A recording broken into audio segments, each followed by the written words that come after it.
How to turn off sleep mode. Hello everyone, welcome back to our channel and today we are back again with a new video. So without any delay, let's get into it.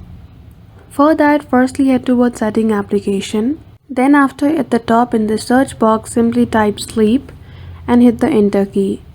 As sometimes the bedtime option can be enabled as sleep mode in some mobile.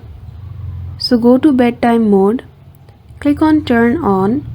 If you have already turned on this feature, simply click on turn off for now. You can also customize this feature. Once you scroll below, you will see the option of customize.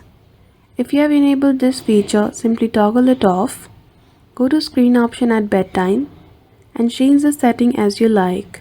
Once the do not disturb for bedtime mode has been toggled off, you will see that the screen setting has been changed to your normal one. So that's it. I hope you found this video helpful.